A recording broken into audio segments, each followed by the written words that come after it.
আসসালামু আলাইকুম। সবাই কেমন আছেন? আশা করি আপনারা সবাই ভালো আছেন এবং সুস্থ আছেন। তো চলেন এখন আমি একটু আপনাদেরকে দেখিয়ে দিই যে আপনারা কিভাবে পড়ালেখা করলে আহ, এই যে একটা আপনারা খুবই খারাপ অবস্থাতে আছেন এখান থেকে আপনারা কিছুটা হলেও ওভারকাম করতে পারবেন। হ্যাঁ, ওকে, চলেন। সো আপনাদের কাছে আশা করি সবার কাছে এই বইটা আছে, যেটা হচ্ছে সাজেশন পার্ট 1। সো এই বইটা যাদের কাছে নাই তাদের কাছে আই থিঙ্ক পিডিএফ অবশ্যই আছে এই বইটার। সো এখানে একটা বিষয় দেখেন, যেটা হচ্ছে সূচিপত্র, অর্থাৎ আপনাদের নার্সিং এডমিশনে যে সকল টপিক গুলো থেকে কোশ্চেন হবে এখানে আমি সেই বিষয়গুলো দিয়ে দিয়েছি। এখন অনেকে বলবে ফাঁকিবাজি কথা যে ভাইয়া আমি তো আসলে এতগুলো পড়তে পারবো না, এখন কোনগুলো পড়লে আমি নম্বরটা তুলে ফেলতে পারবো, এই বিষয়টা অনেকে বলবে। তো তাদের জন্য আমি একটু বলে দিই যে আপনাদের গণিতে এখানে টপিক দেওয়া আছে মোট 13টা। আপনাদের এমসিকিউ থাকে গণিতে এভারেজ 7টা থেকে 10টা। মানে 10টা, আপনারা তো জানেন যে মানবন্টন 10, তবে অনেক সময় 10টা এমসিকিউ থাকে না, তার কমও থাকে। বাট 11টা কখনো দেয় না, হয় 10টা নয়তো 9টা 8টা 7টা এইভাবে দেয়। হ্যাঁ, মানে মোটামুটি 7টা ধরতে পারে। এখন কথা হলো যে এখানে আমাদের আছে 13টা টপিক। সো প্রতিটা টপিকে যে একটা করে যে কোয়েশ্চেন দেয় তাহলে আমাদের দিবে 10টা কোয়েশ্চেন, বাকি 3টা টপিক বাদ চলে যাবে। সো আমার গণিত আসলে আপনারা অনেক ভয় করেন আপনারা। হ্যাঁ, আপনারা মনে করেন যে আমি তো গণিত কিছুই পারি না, গণিতে আমার একদম জিরো চলে আসবে। তো এই বিষয়টা থেকে যেন আপনারা একটু বেরিয়ে আসতে পারেন, আপনারা যে কয়টা টপিক পড়বেন সেখান থেকে যেন মার্কটা তুলতে পারেন, সেজন্য আমি আপনাদের একটু দেখিয়ে দিই। আপনাদের যে জায়গাগুলো থেকে কোয়েশ্চেন সচরাচর স্কিপ হতে পারে আমি সেটা বলে দিচ্ছি। যেমন দেখা যাচ্ছে এখানে সূচক ও লগারিদম, এই জায়গাটা থেকে কিন্তু প্রায় সবসময় কোয়েশ্চেন থাকে না। সূচক ও লগারিদম টপিকটা তাহলে আমরা বাদের কাতারে আমরা ধরতে পারি এই মুহূর্তে এসে। আপনারা যারা পারেন তারা তো সবই করবেন, বাট যারা পারেন না, যারা বাদ দিতে চাচ্ছেন বা চাচ্ছেন যে শেষ মতো আমি যেটা একটু কম প্র্যাকটিস করব, হ্যাঁ কোনগুলো বেশি প্র্যাকটিস করবো এটা একটু বলে দিই। তাহলে সূচক ও লগারিদম এটা আমাদের জন্য লেস ইম্পর্টেন্ট। এরপর আমাদের এখানে চলে আসছে পরিমাপ। পরিমাপ থেকে আসলে কোনো কোশ্চেন হয় না বললেই চলে। তো আমাদের এই টপিকটাও বাদ। তাহলে আমরা এখানে দুইটা টপিক বাদ দিয়ে দিলাম। তাহলে সূচক বাদ, পরিমাপ বাদ। এদিক থেকে আমরা কি বাদ দিতে পারি? এদিক থেকে আমরা বাদ দিতে পারি হচ্ছে লসাগু গসাগু। ঠিক আছে, এদিক থেকে আমরা বাদ দিতে পারি হচ্ছে লসাগু গসাগু। তার কারণটা হচ্ছে পরীক্ষাতে কিন্তু লসাগু গসাগু ডাইরেক্ট আসে না সচরাচর। সচরাচর ডাইরেক্ট ম্যাথ আসে না, বাট আপনাকে এখানে কি ঘটনাটা কি, যে গসাগু লসাগু আপনার জানতে হবে, আপনার শিখতে হবে। তার কারণ এই গসাগু লসাগু আপনার সরলীকরণের ভেতরে থাকবে, ভগ্নাংশের ভেতরে থাকবে, বাস্তব সংখ্যার ভেতরে থাকবে, মানে সবার ভেতরেই এই গসাগু লসাগু এবং এই ভগ্নাংশ বিষয়টা রয়েছে। সো এখন একটু আমাকে বলেন যে এখানে আমরা মোট 3টা টপিক বাদ দিলাম, 10টা রেখেছি। এখন কথা হলো ভাইয়া যদি 7টা কোয়েশ্চেন আসে। এখন দেখেন বাস্তব সংখ্যা, বর্গ, বর্গমূল, ভগ্নাংশ, সরলীকরণ, এই আমি এখানে কয়েকটা টপিক বলি। হ্যাঁ, যে এই যে ভগ্নাংশ, এটা সরলীকরণ, অনুপাত সমানুপাত, আর গড় ঐকিক নিয়ম। ঠিক আছে, এই যে আমি 4টা টপিক দেখালাম, এই 4টা টপিকের ভেতর কখনো কখনো দেখা গেছে গড় বা এই ঐকিক, গড় আর ঐকিক মধ্যে দুইটা আলাদা টপিক, বাট আমি এখানে একসঙ্গে দিয়েছি তাই, বাট এই দুটো আলাদা। ওকে, সো আমরা এখানে ধরতে পারি যে ঐকিক নিয়ম থেকে যে বছর কোয়েশ্চেন এসেছে সে বছর দেখা গেলো সরলীকরণ থেকে আসেনি। আবার যে বছর দেখা গেল ভগ্নাংশ থেকে এসেছে সে বছর দেখা গেল গড় থেকে কোয়েশ্চেন আসেনি। মানে এই টপিক গুলো এমন টাইপের টপিক যে একটা থেকে দিলে আরেকটা থেকে দেয় না। বাট লেস ইম্পর্টেন্ট বলে, সাপোজ গত বছর দিয়েছে ধরে নিলাম হচ্ছে ঐকিক নিয়ম থেকে। হ্যাঁ, কোয়েশ্চেন ব্যাংক থাকলে আপনি একটু বের করেন, দেখেন যে এই বছর যেটা কোয়েশ্চেন যেটা হয়েছে বিএসসি বা ডিপ্লোমা, সাপোজ এই ঐকিক নিয়ম থেকে হলে ভগ্নাংশ থেকে হয়নি, সরলীকরণ থেকে হলে লসাগু গসাগু থেকে হয়নি। মানে বিষয়গুলো এইরকম। বাট বাদ দেওয়ার এখানে আমাদের কোনো জায়গা থাকছে না, আমাদের এটা প্র্যাকটিস করতে হবে। কারণ আপনার পরীক্ষাতে কোনটা দিবে সেটা কিন্তু আমি বা কেউই কিন্তু এটা আপনাকে সাজেশন দিতে পারবে না যে আপনার ভগ্নাংশ টপিকটা আপনি বাদ দিয়ে দেন, এটা বলার কোনো জায়গা নাই। আপনি চাইলে টোটালি সূচক লগারিদম বাদ দিতে পারেন, কারণ এই সূচক লগারিদমের সঙ্গে অন্য কোনো ম্যাথের কোনো সম্পর্ক নাই, কোনো রিলেটেড নাই। পরিমাপ কারো সঙ্গে কারো রিলেটেড নাই। গসাগু লসাগু তো আমি বললাম সবার মধ্যেই আছে। হ্যাঁ, সো এটাও আসলে ওইভাবে বাদ দেওয়ার কোনো সুযোগ আমি দেখছি না। মানে আমি আপনাদের এই যে টপিকগুলো সিলেক্ট করছি কোনো না কোনো বছর সবগুলো টপিক থেকেই এসেছে, এই জন্য এই টপিকগুলো এখানে সিলেক্ট করা। আর যদি বলেন যে ভাইয়া বেশি গুরুত্ব দিব কোথায়, এই দুইটা টপিক আপনি মাইনাস করলেন যে এই দুইটা টপিক আমার পড়ার দরকার নাই, বাকিগুলো পড়তে হবে, ভালো কথা। এখন এই বাকিগুলোর ভিতরে কোনগুলো আমি বেশি গুরুত্ব দিব এটা একটু খেয়াল করেন। দেখেন উৎপাদকে বিশ্লেষণ, এখানে আপনি একটা বা দুইটা ম্যাথ প্র্যাকটিস করলে কিন্তু এই দুইটা ম্যাথের মতো বাকি সকল ম্যাথ, তাই না? আপনি একটু আমাকে জানান উৎপাদকের বিশ্লেষণ একটা বা দুইটা ম্যাথ প্র্যাকটিস করলে কি সকল উৎপাদকের বিশ্লেষণ পারা যায় না? একটু আমাকে জানান তো। আপনাদের নার্সিং বিগত বছরে যে টাইপের উৎপাদকের বিশ্লেষণ এসেছে একই টাইপের ম্যাথ না? মানে একটা ম্যাথ পারলে কি বাকি সবই পারা যাবে না? আপনারা কি দেখেছেন? হ্যাঁ বলেন, প্র্যাকটিসে করেছেন? আমাকে এটা একটু বলেন তো, উৎপাদকের বিশ্লেষণ বলেন।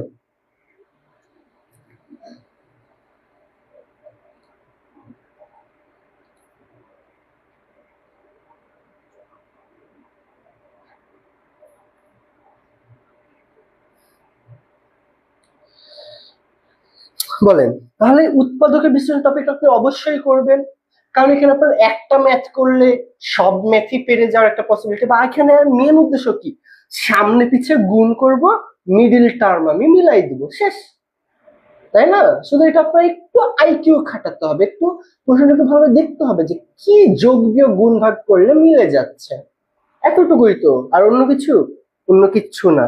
সো আমি কিন্তু ক্লাসে আপনাদেরকে শিখিয়েছিলাম উৎপাদক বিশ্লেষণ যে কেমনে করতে হয়। সো উৎপাদকের বিশ্লেষণ কি আপনারা অবশ্যই করবেন, ঠিক আছে না? তাহলে এটা আপনারা কি করবেন। আচ্ছা, এরপরে আসি, আমি পিছন দিক থেকে যাচ্ছি এলোমেলো ভাবে, যাই হোক। জ্যামিতির সকল সমাধান, জ্যামিতির ভিতরে কি কি আছে দেখেন, রেখা আছে, কোণ আছে, ত্রিভুজ, বৃত্ত, চতুর্ভুজ, বহুভুজ, অনেকগুলো টপিক আছে।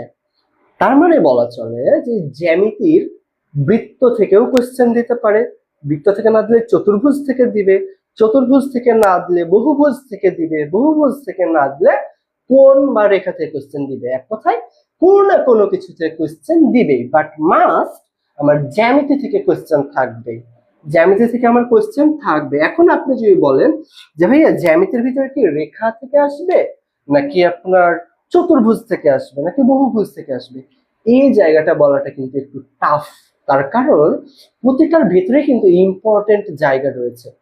চাইলে আপনার সহজ কোশ্চেন করতে হলে রেখাকোণ থেকে একদম বেসিক কোশ্চেন দিতে পারে, অথবা আপনার সূক্ষ্মকোণী, সমকোণী, স্থূলকোণী এগুলো দিতে পারে, বিগত বছর আপনারা দেখেছেন এগুলো থেকে কোশ্চেন বহু এসেছে। আবার চাইলে একটা ম্যাথামেটিক্যাল দিতে পারে যে বর্গের এক বাহুর দৈর্ঘ্য এত, এটার ক্ষেত্রফল কত, জাস্ট আপনি এ স্কোয়ার সূত্র দিয়ে দিলেন, পরিসীমা কত 4a, পেয়ে গেলেন আপনি বর্গের পরিসীমা। সো এই টাইপের যে সকল বিষয়গুলো আছে এগুলো কিন্তু আপনার করতেই হবে, এখান থেকে আসলে বাদ দেওয়ার মতো কোনো জায়গা নাই, এবং জায়গাগুলো কিন্তু কঠিন না, সহজ। আমরা মনে হয় ক্লাস 3 থেকে জ্যামিতি করে আসছে, ক্লাস 3, 4 এই বেসিক বিষয়গুলো, কিন্তু রেখা আমরা প্রথমে কি শিখি, 3, 4 এর রেখা শিখি, কোণ শিখি, তাই না? একটু যখন বড় হই তখন আমরা ত্রিভুজ শিখি, বৃত্ত, চতুর্ভুজ শিখি। এখানে আপনার তো কোনো উপপাদ্য নাই, এখানে তো আপনার কোনো সম্পাদ্য নাই, এখানে কোনো তো আপনার চিত্র ভিত্তিক কোনো জটিল জটিল জ্যামিতি নাই, তাই আছে কি নাই, একদম সহজ সহজ কিছু, জাস্ট কয়েকটা আপনি সূত্র মুখস্থ রাখবেন, কয়েকটা ত্রিভুজের সূত্র, কয়েকটা এই চতুর্ভুজের সূত্র, বর্গের সূত্র, সামান্তরিক, ট্রাপিজিয়াম, এগুলো সূত্র মুখস্থ রাখবেন। ম্যাথ আসলে সরাসরি আপনি ক্ষেত্রফল, পরিসীমা বের করে ফেলবেন। বেসিক যে বিষয়গুলো রয়েছে, যে আমার কোণ, হ্যাঁ, যে এই এই সমকোণী ত্রিভুজে একটা কোণ এত হলে তার অপর দুইটা কোণ কত, দুইটা কোণ এত হলে অপর কোণ কত, তারপর তিন কোণের সমষ্টি কত, এই টাইপের যে সকল বেসিক বিষয়গুলো এগুলো জেনে রাখবেন, ঠিক আছে না? তারপর কয়টি বিন্দু দিয়ে আমাদের বৃত্ত আঁকা যায়, কয়টি বিন্দু দিয়ে রেখা অঙ্কন করা যায়, কয়টি বিন্দু দিয়ে ত্রিভুজ, চতুর্ভুজ, বহুভুজ অঙ্কন করা যায়, হ্যাঁ, একটি অষ্টভুজের কোণের একটি কোণের পরিমাপ কত, এগুলো তো কমন কোয়েশ্চেন, আমরা ক্লাসে তো এগুলোই তো প্র্যাকটিস করেছি। সো এগুলো আবার আপনাকে রিভাইজ করতে হবে, তাই না? এগুলো আপনাকে রিভাইজ করতে হবে। এখন বলতে পারেন যে ভাইয়া আপনি কি এগুলো ক্লাস নেবেন? না, এগুলো তো আমি আর এখন ক্লাস নিব না, তাহলে এখন এগুলো আমি কি করব? আপনি আপনার জন্য কিন্তু ইউটিউবে সবগুলো ক্লাস একদম সুন্দর করে এডিট করে ওখানে দেওয়া আছে, মানে যে ক্লাসে যে যখন পড়াই এই অনেক অবান্তর এক্সট্রা পড়ানো বাইরে অনেক কথা চলে আসে, এতে কি বেশি সময় নষ্ট হয়। এই কথাগুলো কাটছাট করে শুধুমাত্র পড়ানোর বিষয়গুলো, পড়ানোর কথাগুলো আমি সেখানে আপলোড করে দিয়েছি। ফলে দেখা গেছে একটা 1 ঘন্টা ক্লাস ওখানে 24 মিনিট, 30 মিনিট, 50 মিনিট, তাই না? 1.5 ঘন্টা 2 ঘন্টা একটা ক্লাস ওখানে 1 ঘন্টা 10 মিনিট, 15 মিনিট। তো সময়টা কিন্তু অনেক কমে গেছে। আবার ওইখানে আপনি আপনারা জানেন ইউটিউবে কেউ ক্লাস 1x দেখেন না, সবাই 1.5x, 2x এইভাবে আপনারা ক্লাস দেখেন, 1.75x। সো আপনারা যেভাবেই দেখেন, 1x এ দেখলেও দেখেন, 2x এ দেখলেও আপনার যেভাবে পছন্দ আপনি সেভাবে রেকর্ড ক্লাসগুলো দেখে জাস্ট প্র্যাকটিস করেন ডেইলি। আপনি ডেইলি করে প্র্যাকটিস করেন যে আচ্ছা জ্যামিতি তো আমার তো করা লাগবেই, মাস্ট, এটা আমার বাদ দেওয়ার এখানে কোনো সুযোগ নাই। তাহলে আমি কি করব? আমি জ্যামিতি আজকে ধরবো, কারণ আমার জ্যামিতি কোশ্চেন আসবেই। তাহলে আমি জ্যামিতি ভাইয়া কি কি ক্লাস নিয়েছে একটু দেখি, কত কত নাম্বার ক্লাস। ওখানে কিন্তু ক্লাস 1 2 3 4 করে দেওয়া আছে। জ্যামিতির আপনি একটা ক্লাস দেখেন জ্যামিতি 37 নাম্বার, আপনি ক্লাসটা করে ফেললেন। তারপরে আপনি তারপরে দেখেন 39 নাম্বার করে ফেললেন। 70 নাম্বার আছে জ্যামিতি, আপনি করে ফেললেন। তারপরে প্র্যাকটিস করেন। ভাইয়া যে সাজেশন বই দিয়েছে এটা থেকে করব, নাকি ভাইয়া যে গণিতের পিডিএফ দিয়েছে প্রফেশনাল ম্যাথ, কোনটা থেকে করব? প্রথম কথা, আমি এটা হচ্ছে সাজেশনে আপনাদের জন্য যে গণিতগুলো দিয়েছি এগুলোই ওভারঅল আপনার জন্য দরকার। তো আপনি কি করবেন, আগে আপনি সাজেশনে যে সকল কোশ্চেন গুলো দেওয়া আছে সেগুলো আপনি সুন্দরভাবে প্র্যাকটিস করবেন। প্র্যাকটিস করার সময় যেটা আপনি প্রবলেম পাবেন সেটা লিখে রাখবেন কোশ্চেন, ঠিক আছে? সেটা আপনি খাতাতে লিখে রাখবেন যে এত পৃষ্ঠার এত নম্বর প্রবলেম, সাজেশন থেকে প্রবলেমটা আপনি রেখে দেন, থেকে গেল প্রবলেম। তারপর আপনি চলে যাবেন পিডিএফ এ, প্রফেসর ম্যাথে। ওখান থেকে গিয়ে আপনি যেগুলো ওই রিলেটেড বিগত বছর কোশ্চেন আপনি দেখে নিবেন যে সকল বছরের জ্যামিতি কি টাইপের কোশ্চেন গুলো এসেছে, আপনি খাতাতে একটু সুন্দর করে লিখে নিবেন সবগুলো কোশ্চেন এবং অপশন। হ্যাঁ, ওই টাইপের ম্যাথ গুলো এবার আপনি প্রফেশনাল ম্যাথ থেকে প্র্যাকটিস করবেন। সব প্র্যাকটিস করার দরকার নাই, একটু স্মার্ট ওয়েতে করতে হবে। যে টাইপের ম্যাথ আমার সাজেশনে আছে, যে টাইপের ম্যাথ বিগত সকল বছরের ভিতরে এসেছে, হ্যাঁ, সেই সবগুলো ওই টাইপের ম্যাথ আপনি প্র্যাকটিস করবেন। তাহলে এখানে কি আপনার সব ম্যাথকে প্র্যাকটিস করতে লাগছে, প্রফেসর বই থেকে লাগছে না, কমে গেল। এটা শুধু জ্যামিতি না, সকল গণিতের ক্ষেত্রে এই একটা কথা। বিগত বছরের কোশ্চেন গুলো আপনি লিস্ট করে নেবেন। সাপোজ আপনি জ্যামিতি পড়ছেন, জ্যামিতির নিচে আপনি লিস্ট করে ফেললেন। তারপর আপনি ওই যে ম্যাথগুলো এসেছে সেগুলো একটু প্র্যাকটিস করার চেষ্টা করেন সুন্দর করে। তারপরে আপনি সাজেশনের ম্যাথগুলো প্র্যাকটিস করেন, তারপর আপনি প্রফেসর ম্যাথগুলো প্র্যাকটিস করেন। তারপরে কি আপনার মনে হয় যে আপনি গণিত পারবেন না? মনে কি হয়? আপনি অবশ্যই পারবেন। তাহলে এই কাজগুলো করবেন। আর এগুলো হচ্ছে আপনি কিভাবে করবেন, ক্যালকুলেটর ব্যবহার করবেন না। আপনারা যখন ম্যাথ গুলো সলভ করবেন ক্যালকুলেটর ছাড়া করার চেষ্টা করুন, ক্যালকুলেটর একদম দূরে সরাই দিবেন। ভুলেও মোবাইলের ক্যালকুলেটর অ্যাপে ঢোকা যাবে না, ঠিক আছে? যাই করেন, যত বড় ক্যালকুলেশনই হোক না কেন আপনি হাতে কলমে করবেন। হাতে কলমে করলে আপনার গতিটা বৃদ্ধি পাবে, ঠিক আছে? ভুলেও আপনার কি করা যাবে না, আপনার এই ইয়েতে করা যাবে না, ক্যালকুলেটর করা যাবে না। আচ্ছা, তাহলে জ্যামিতি করবেন। তারপরে ধারা এবং সিরিজ। ধারা এবং সিরিজ এটা কারো কারো কাছে অনেক ভালো লাগে, তার কারণটা এই হচ্ছে যে এখানে আমাদেরকে জাস্ট বুঝতে হয় যে এটা পরের সংখ্যাটা কি হবে, তার পরের সংখ্যাটা কি হবে। এখানে আমাদের দেওয়া আছে 1 5 7 ডট ডট ডট ডট, পরের সংখ্যা কি হবে এটা অনেকে বুঝতে পারে অনেকে পারে না। সো আমি আপনাদের যেভাবে বুঝিয়েছি একটু চেষ্টা করবেন। বাট এই জায়গাটা থেকে কোয়েশ্চেন আসে আবার আসে না, সো এটা আপনারা চাইলে বাদ দিতে পারেন। যারা মানে ধারাটা আসলে বুঝতে পারেন যে পরের সংখ্যা কি হবে বা আমরা কেমনে মিলাবো সংখ্যাগুলো, তো এটা যে বুঝতে পারেন না তারা চাইলে এটা বাদ দিয়ে দিবেন। আবার যাদের কাছে এটা খুবই মজা লাগে তারা তো অবশ্যই করবেন, বললেও করবেন না বললেও করবেন। বাট এই ধারা থেকে কোয়েশ্চেন আসে আবার আসে না, সো আমরা চাইলে এই জায়গাটা কি করতে পারি, বাদ দিতে পারি। হ্যাঁ, সূচক ধারা আমরা বাদ। উৎপাদক বিশ্লেষণ তো বললাম, জাস্ট একটা করবেন বাকি সবগুলো হয়ে যাবে। ওকে, এরপরে দেখেন বীজগণিতীয় রাশিমালার সকল সমস্যা। বীজগণিতের ভিতরে কিন্তু আবার কি আছে, বীজগণিতীয় রাশিমালার যোগ আছে, বিয়োগ আছে, গুণ আছে, ভাগ আছে এবং কিছু সূত্র আছে, তাই না? তো এই জায়গাটা থেকে বীজগণিতে আপনাদের পরীক্ষাতে বিগত সকল বছর মিলে যে টাইপের কোশ্চেন গুলো এসেছে সেটা হচ্ছে সূত্র রিলেটেড। ছোটবেলা থেকে ক্লাস 6 থেকে আমরা বীজগণিতের সূত্র শিখে এসেছি না কিছু কিছু, a plus b whole square, a minus b whole square, a square plus b square, A B 4ab 20 square plus b square. এই যে এই ছোট ছোট যে সুন্দর সুন্দর যে সূত্রগুলো যে আমরা পড়ে এসেছিলাম, হ্যাঁ, তো এই সূত্রগুলো আপনার মুখস্থ থাকতে হবে, একদম মুখস্থ থাকতে হবে। এবং আপনি ডেটা দেখবেন যে কি কি ডেটা দেওয়া আছে এবং আমার প্রশ্নে কি চেয়েছে। তাহলে আপনি সূত্রটা একটু মনে করবেন যে আমার কোন সূত্রতে এই ডেটা রয়েছে এবং আমার যেটা দরকার, হ্যাঁ, এই বিষয়টা আমার কোন সূত্রে রয়েছে। যে সূত্রের ভিতরে আপনার এই ডেটা থাকবে এবং যেটা চেয়েছে সেইটা যদি থাকে, তাহলে ওই সূত্রটা দিয়ে আপনি কাজ করবেন। ওকে, তাহলে আপনার এখানে কি সূত্রগুলো মুখস্থ রাখতে হবে, আপনাকে প্র্যাকটিস করার মাধ্যমে আপনার নিজেকে যাচাই করতে হবে যে কোন টাইপের সূত্র, মানে কোন টাইপের ম্যাথগুলো এখানে এসেছে আমাদের সকল বিগততে, হ্যাঁ, এবং আমি সূত্রগুলো এখানে কিভাবে অ্যাপ্লাই করব, জাস্ট এই কাজটা আপনি করবেন, হয়ে যাবে। তাহলে আপনার এই বীজগণিত রাশি মিলিটি কিন্তু করা আপনার অবশ্যই লাগবে। তাহলে এখানে আপনি কি কি করবেন, জ্যামিতি করবেন, উৎপাদক বিশ্লেষণ সূচক করবেন, পরিমাপ তো বাদ দিয়ে দিলাম, ঠিক আছে না, পরিমাপ বাদ দিয়ে দিলাম।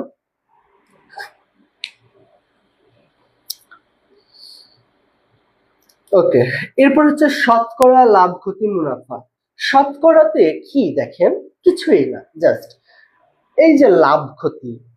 এখানে আপনাকে বললো যে একটা প্রোডাক্ট, এটার বিক্রয় মূল্য সাপোজ 100 টাকা, এটার ক্রয় মূল্য কত টাকা হলে এখানে 10% লাভ হবে বা 20% লাভ হবে। সো আমাদের লাভ এবং পার্সেন্টেজ অর্থাৎ শতকরা একটা একটার সঙ্গে কিন্তু জড়িত, আবার মুনাফা শতকরা একটা একটার সঙ্গে কিন্তু জড়িত। যদি বা মুনাফার আলাদা একটা সূত্র আছে, I = PNR। সো আমরা মুনাফা যখন প্র্যাকটিস আমরা করব, আমরা যদি হচ্ছে I = যদি PNR সূত্র যদি অ্যাপ্লাই করি, তাহলে মোটামুটি আমাদের এই সূত্রটা থেকে প্রতিপাদন করার মাধ্যমে আমরা মুনাফার অঙ্কগুলো আমরা করে ফেলতে পারি। হ্যাঁ, যে মুনাফার হার দেওয়া আছে এত বছরে এত টাকার আসল কত বা এত টাকা মুনাফা কত, তো আমরা জাস্ট এই সূত্রটা অ্যাপ্লাই করতে পারি। তারপর আমরা যদি পি দরকার হতো, আসল যদি দরকার, তাহলে আইডি ভাবে এন আর আমরা অ্যাপ্লাই করতে পারি। তো এইভাবে করে আমরা মুনাফা করে ফেলতে পারি। আর লাভ ক্ষতি শতকরা, এটা তো আমাদের একটা একটা সঙ্গে জড়িত। সো আপনার মুনাফা পরীক্ষাতে ওইভাবে আসে না, ঠিক আছে, মানে এই যে I = PNR এই সূত্রটা দিয়ে মুনাফা এটা খুব বেশি আসে না। হ্যাঁ, এই লাভ ক্ষতি শতকরা এই দুইটা জায়গা থেকে আপনার থাকার সম্ভাবনা আছেই বলতে হয়। তাহলে আপনি শতকরা লাভ ক্ষতিটা করে ফেললেন। আচ্ছা, গড়। গড় থেকে কিন্তু কম বেশি টুকটাক কোয়েশ্চেন আসতে দেখা গেছে। আর গড় কিন্তু খুব বেশি কঠিন না, সহজ কিন্তু গড়। হ্যাঁ, যে 3 জনের বয়সের সমষ্টি এত হলে 2 জনের বয়সের গড় কত, হ্যাঁ, বা বললো যে 3 জনের বয়সের সমষ্টি এত হলে এটা হচ্ছে 4 জনের বয়সের সমষ্টি এত, গড় কত, মানে এই টাইপের যে সকল কোয়েশ্চেন গুলো এসে থাকে আপনাদের প্র্যাকটিস করেছেন, তাহলে আপনি গড়ের এইগুলো করে ফেলতে পারছেন। জাস্ট একটু প্র্যাকটিস করবেন 2-3টা ম্যাথ, বাকি সবই একই টাইপের। আর থাকছে ঐকিক নিয়ম। ঐকিক নিয়ম নিয়ে কিন্তু পরীক্ষাতে আসার পসিবিলিটি অনেকটাই রয়েছে, এটা আপনাদেরকে প্র্যাকটিস করতে হবে ঐকিক নিয়মটা। তারপরে অনুপাত সমানুপাত, তাই জাস্ট কয়েকটা ম্যাথ প্র্যাকটিস করবেন, বাকি সব হয়ে যাবে।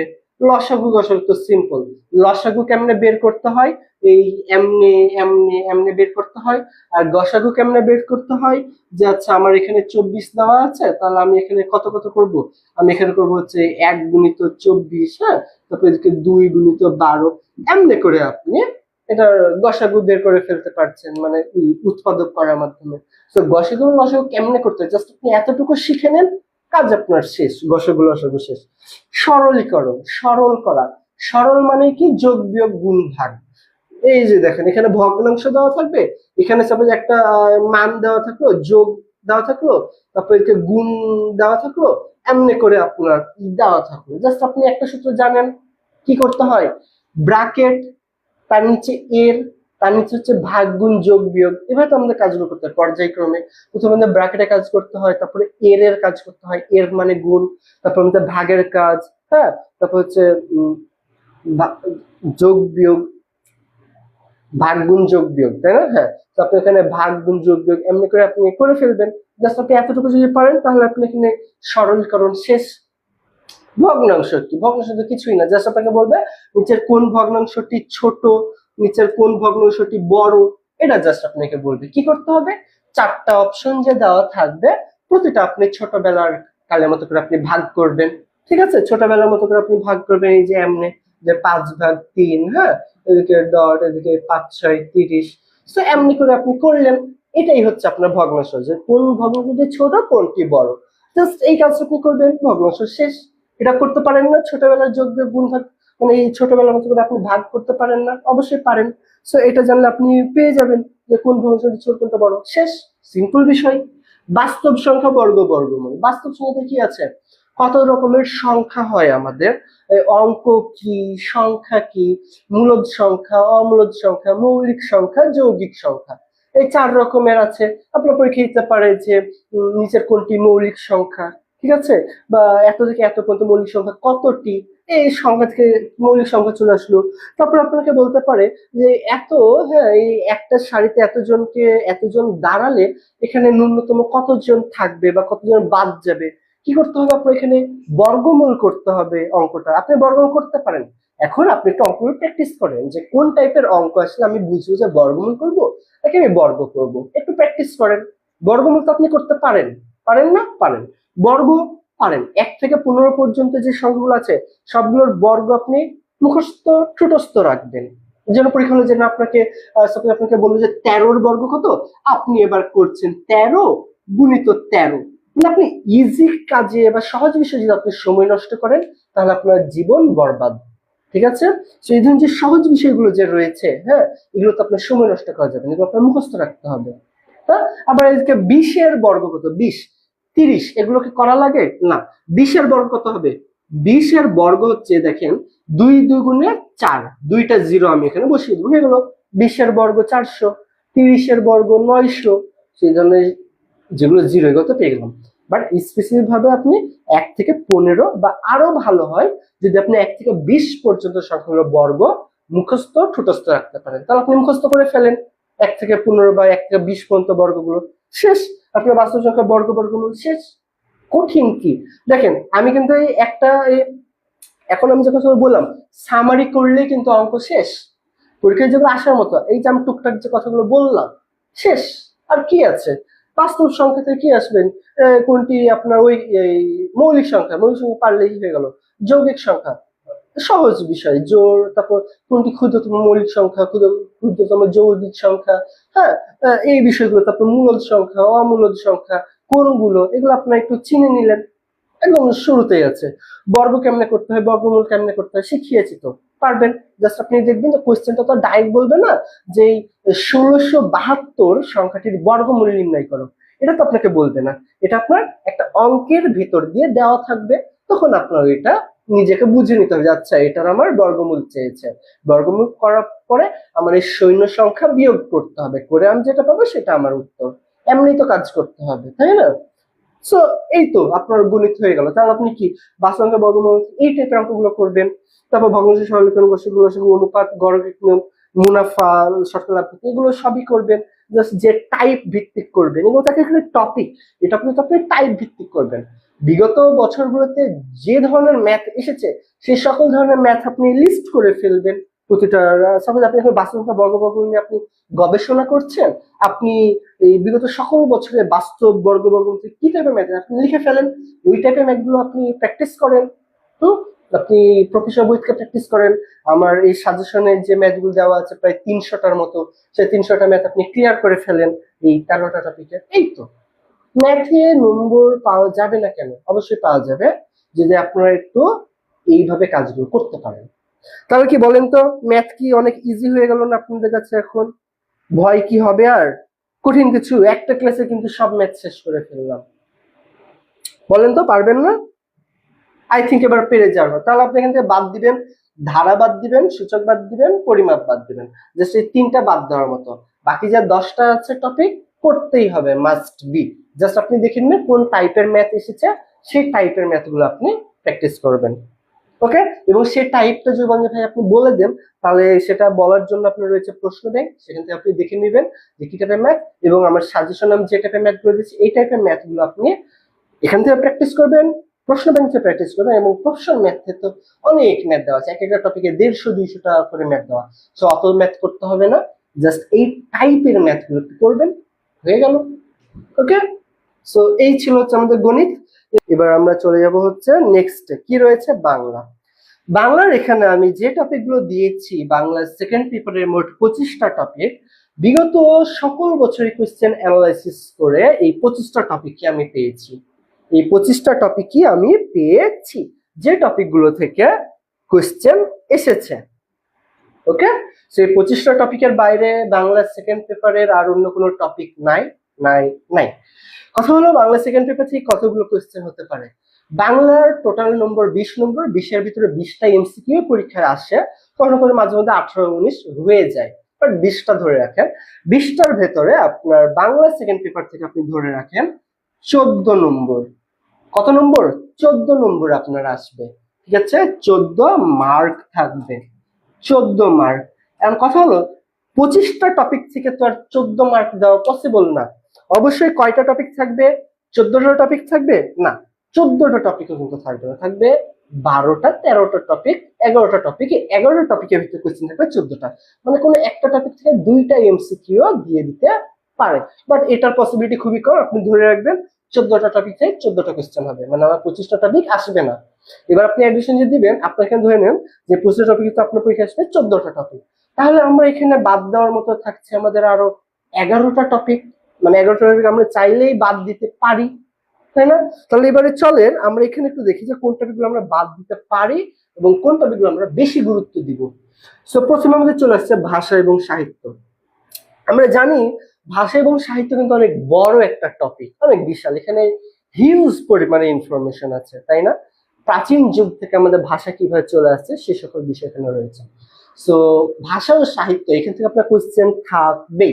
এখন অনেকে মনে করতে হবে যে ভাইয়া ভাষা এবং সাহিত্য তো আমি মনে রাখতে পারি না, আমি তো মুখস্থ করতে পারি না। তার জন্য আমার সাজেশন থাকবে, অবশ্যই বিগত বছরের কোশ্চেন দেখতে হবে। বিগত বছর কোশ্চেন যে টাইপের ভাষা এবং সাহিত্য এসেছে, আপনি ওই টাইপের ওর আশেপাশে যে ইনফরমেশন গুলো আছে সেই ইনফরমেশন গুলো আপনি মুখস্থ করবেন। বুঝতে পারছি? ভাষা এবং সাহিত্য থেকে যে টাইপের কোশ্চেন এসেছে বা যে কোশ্চেন এসেছে তার আশেপাশে কিছু কোশ্চেন থাকে না রিলেটেড, সেই রিলেটেড কোশ্চেন গুলো আপনারা করবেন, তাহলে আপনার হয়ে গেল ভাষা এবং সাহিত্য। এটা কিন্তু আমাদের কোশ্চেন থাকবে, সো এটা আপনার করা লাগবে। হয় ভাষা থেকে থাকবে নয়তো সাহিত্য থেকে থাকবে, দুইটা তো আলাদা বিষয়, ভাষা আলাদা সাহিত্য আলাদা, হ্যাঁ? সো এই যে কোনো একটা থেকে থাকবে।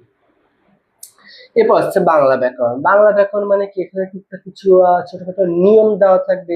টপিকটা কিন্তু খুব বেশি কঠিন না, চাইলেই মনে রাখা যায়, ঠিক আছে? এই বাংলা ব্যাকরণ, আমরা বাংলা ব্যাকরণ করব, অবশ্যই বাংলা ব্যাকরণ আমরা করব, বাদ দিব না এটা আমরা। এরপরে থাকছে সমার্থক শব্দ, প্রতিশব্দ। সমার্থক শব্দ কেমনে করব? আমার এই সাজেশনে দেখবেন যে সমার্থক শব্দগুলো দেওয়া আছে লিস্ট আকারে, শুধুমাত্র সেগুলো মুখস্থ করবেন, এগুলোর ভিতর থেকে অবশ্যই আপনি কমন পাবেন। এবং বিগত অনেক বছরে দেখা গেছে সমার্থক শব্দ এসেছে। কি এসেছে? সমার্থক শব্দ এসেছে। তাহলে আপনি এখান থেকে সমার্থক শব্দ করবেন, করতে হবে। এটা আপনার অনেকে মনে থাকে না, না থাকলে তো রাখতে হবে, বাট এটা বাদ দিতে পারবো কারণ এখানে কোয়েশ্চেন থাকবে। সো আমি বাদ কেন দেবো? সো আমার এই সংশোধন করতে হবে। আর প্রতিশব্দ বলতে এখানে মতো শব্দার্থ বোঝাই, যে এই শব্দের অর্থ কি, ওই শব্দের অর্থ কি। তো এই শব্দের অর্থটা আমি আপনাদেরকে পিডিএফ দিয়ে দিব, আমি দিয়ে দিব, ঠিক আছে? পিডিএফ। সো এই সমার্থক শব্দ তো আমার এখানে রয়েছে, আর প্রতিশব্দ বা যেটা শব্দার্থ সেটা আমি আপনাকে পিডিএফ দিব। শুরু করবো লেখক পরিচিতি। লেখক পরিচিতি এটা আমরা একটু পরে কথা বলি, ঠিক আছে? লেখক পরিচিতিটা আমরা একটু পরে কথা বলবো, পরে। এরপর আসে যাক বাগধারা। বাগধারা থেকে কোশ্চেন আসে আসে না, আসে আসে না, এরকম একটা বিষয় যে এই বাগধারাটির অর্থ কি বা এটির শব্দের অর্থ কি, ঠিক আছে? তো এটা আপনি কঠিন কি মনে হয় আপনার কাছে? আই থিঙ্ক কঠিন না, বাট এগুলো অনেকটা রয়েছে, অনেকগুলো পড়তে হয় আসলে। তো সেজন্য কেউ যদি চান যে আমার একটা মার্ক দরকার নাই, মানে বাগধারা আসলে 500-600টার মতো পড়তে হয়, অনেকে বলে ভাই এখানে সাজেশন দেন, 100টা বাগধারা দেন, এভাবে করে আসলে হয় না। 100টার ভিতরে দেখালো যেটা দিলাম এটা আপনার এ বছরের সাজেশনে কমন না এসে দেখালো সামনে বছর চলে আসলো, তাহলে কি হইলো? হইলো না। সো এইখানে আসলে এটা সাজেশন দেওয়া পসিবল না। তাই বাগধারাটা এটা আসলে কি বলবো, হুম, এটা আপনারা বাদ দিলে দিতে পারেন, কারণ এখানে যেহেতু অনেকটা সময় ব্যয় হয়, তো আমরা চাইলে বাদ দিলাম। বাট যারা মুখস্থ করবেন বলে মনে করছেন তারা করবেন, বাট যারা মনে করছেন যে প্রায় 500-600টা বাগধারা আমি পারবো না, বাদ দিব, দিতে পারেন, সো প্রবলেম নাই। শুদ্ধ বানান, শুদ্ধ বানানটাও কোশ্চেনে আসে বা আসে না। তো এই জায়গাটা থেকে আমরা অনেক সময় মার্ক তুলতে আমরা পারি না, মানে আমরা হাজার চেষ্টা করলে আমরা আসলে শুদ্ধ বানানে গিয়ে অনেক সময় আমরা ভুল করে ফেলি। তো এই জায়গাটাতে আসলে আপনার অনেকটা বেশি সময় নষ্ট হবে, যেহেতু এই অনেক শেষ মতো আমরা চলে এসেছি, এখন এসে আর শুদ্ধ বানানে আমরা ওইভাবে করে আমরা ব্যয় করবো না টাইমটা। তো এই শুদ্ধ বানানটা আমরা বাদ দিয়ে দিলাম, এটা আমরা করব না। সমাস এবং ব্যাস বাক্য, আপনার পরীক্ষাতে সমাস এবং ব্যাস বাক্য থেকে দেখা গেছে যে বোর্ড বইয়ে যে সকল এক্সাম্পল গুলো দেওয়া থাকে না, যে এটির ব্যাস বাক্য কি হবে, তারপর এটি কোন সমাস, কোন সমাস, এটা যদি আসে তাহলে ব্যাস বাক্য আসবে না। আর যদি আসে ব্যাস বাক্য কি, হ্যাঁ, তাহলে এটার আবার এটি কোন সমাস এটা আবার দিবে না। তো আমরা এইখান থেকে বলতে পারি যে সমাজ বা ব্যাস বাক্য এটা আবার অনেকের কাছে কিন্তু কঠিন মনে হয়। ছোটকালে আমরা পড়েছিলাম সমাজ পড়তে লাগে 6 মাস। হ্যাঁ, তো এই জায়গাটা থেকেও আমরা চাইলে সমাজটা আমরা স্কিপ করতে পারি। তাহলে বাট একটা কথা বুঝেন কিন্তু এখানে আপনারা, শুদ্ধ বানান থেকে কোয়েশ্চেন নাও দিতে পারে, বাংলা থেকে কোয়েশ্চেন আসতে, বাট সমাজ থেকে কিন্তু কোয়েশ্চেনের একটা পসিবিলিটি রয়েছে। বাট এই জায়গাটা এসে আপনি এই শেষ মতো কথা বলছি, হুম, যে এটা আপনি যে মনোযোগ করেন যে এখানে আমি মনে রাখতে পারবো না, বেকার আমি পড়লে আমার সময়টা নষ্ট হবে, সেই জন্য কিন্তু এটা বাদ দিলাম। বাট কোয়েশ্চেন যে আসবে না এটা কিন্তু আমি বলছি না, আমি জাস্ট এখানে বাদ দিচ্ছি। সন্ধি, সন্ধি এটা বইয়ে যেগুলো দেওয়া আছে এক্সাম্পল করবেন, হুবহু কমন পেয়ে যাবেন। সন্ধি বিচ্ছেদ, ওকে, তাহলে আপনারা কি করবেন, সন্ধিটা করবেন, কারণ এখানে খুব বেশি একটা কঠিন না, সন্ধি মোটামুটি পারা যায় প্র্যাকটিস করলে। বিপরীত শব্দ, বিপরীত শব্দতে এসে আবার অনেক সময় কমন পাওয়া যায় না। বিপরীত শব্দ কি হয়, কমন পাওয়া যায় না বললেই চলে, বাট এটাও আমরা বাদ দিই, ঠিক আছে, কারণ এখানে 50-50 চান্স যে আপনি পড়ার পরে কমন পেতেও পারেন নাও পারেন, মানে পড়লেই যে আপনি কমন পাবেন এটার কোনো গ্যারেন্টি নাই। কারণ আমি বিগত আলাদা আলাদা বই দেখলাম, সেখানে দেখা গেল কোন একটা বই থেকে বিপরীত শব্দ কমন এসেছে, আবার আসে, মানে ইংরেজি যেমন সিনোনিম এন্ড কারেক্ট স্পেলিং এর যে অবস্থা, কমন আসে না হুবহু, এই বাংলাতেও তাই। এই বাংলাতে যদিও বা সমার্থক শব্দটা কমন আসে, বাট এই আপনার বিপরীত শব্দ এবং শুদ্ধ বানানটা কমন পেতেও পারেন নাও পারেন, এরকম একটা অবস্থা। এরপর আমরা চলে আসি কারক। কোন কারকে কোন বিভক্তি থাকে পরীক্ষাতে, এটি কোন কারক, এখানে কি বিভক্তি রয়েছে, এটা আমার পরীক্ষায় থাকবেই। সো আমি কারক এবং বিভক্তি টপিক একটু ভালোভাবে মুখস্থ করব, বুঝার যে জায়গাগুলো রয়েছে রেকর্ড ক্লাস দেখে বুঝে নিব, মুখস্থ করব। পারিভাষিক শব্দ ওইভাবে কিন্তু পরীক্ষা আসে না, সো আমরা পারিভাষিক শব্দটা চাইলে আমরা বাদ দিতে পারি, দরকার নেই। শব্দের শ্রেণী বিভাগ, শব্দের শ্রেণী বিভাগ বলতে বোঝায় কোন ভাষা থেকে এসেছে, লুঙ্গি, আলপিন, আলমারি, এই ধরনের যে শব্দগুলো রয়েছে কোন ভাষা থেকে এসেছে, অনেকগুলো কিন্তু রয়েছে, আমরা চাইলে এটাও বাদ দিতে পারি। যারা আপনার শেষের মুহূর্তে এসে অনেক বেশি ডিপ্রেস, তাদের জন্য এই কাজগুলো যেগুলো আমরা চাইলে বাদ দিতে পারি, যেন আপনারা প্যানিক না হয়ে যান যে এত এত টপিক কেমনে করব, এগুলো বাদ দিব কিভাবে, সেই জন্য আমি এগুলো বাদ দিচ্ছি।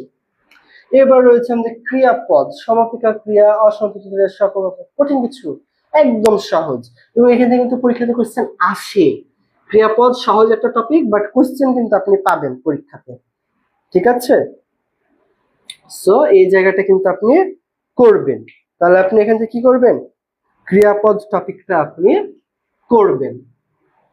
এরপর এক কথায় প্রকাশ, এক কথায় প্রকাশ, এটা হচ্ছে আপনি মোটামুটি আমি একটা পিডিএফ দিয়েছিলাম আপনাদেরকে, এক কথায় প্রকাশ, এটা আপলোড করা আছে লিংকে। সো এই এক কথা প্রকাশ এখানে মেবি 600+ দেওয়া আছে, একটু করবেন, হুবহু কমন পেয়ে যাবেন এক কথায় প্রকাশ। আর এক কথায় প্রকাশ এগুলো কিন্তু মনে রাখা কিন্তু খুব বেশি কঠিন না, আমার এখানে যে এক কথায় প্রকাশ যেগুলো রয়েছে খুব বেশি কিন্তু কঠিন না, মনে রাখা পারবেন আপনারা, করলেই আপনারা পারবেন, ঠিক আছে। তাহলে এখান থেকে আপনারা এক কথায় প্রকাশটা করবেন, মানে বাগধারাটা অনেক সময় পারা যায় না, বাট এক কথা প্রকাশ কিন্তু পারা যায়, সো আমরা এটা করবো। ধ্বনি এবং বর্ণ, স্বরধ্বনি, ব্যঞ্জন ধ্বনি, স্বরবর্ণ, ব্যঞ্জন বর্ণ, এটার ভিতরে যে কিছু যে ভাগ রয়েছে করব, হয়ে যাবে। বাট এখান থেকে আমাদের পরীক্ষাতে আসতেও পারে, নাও পারে। সো এটা তো আসলে ছোট টপিক, পরিশ্রম নাই অত, জাস্ট একটু ধারণা রাখলে হয়ে যাবে, সেজন্য এটা বাদ দিচ্ছি না।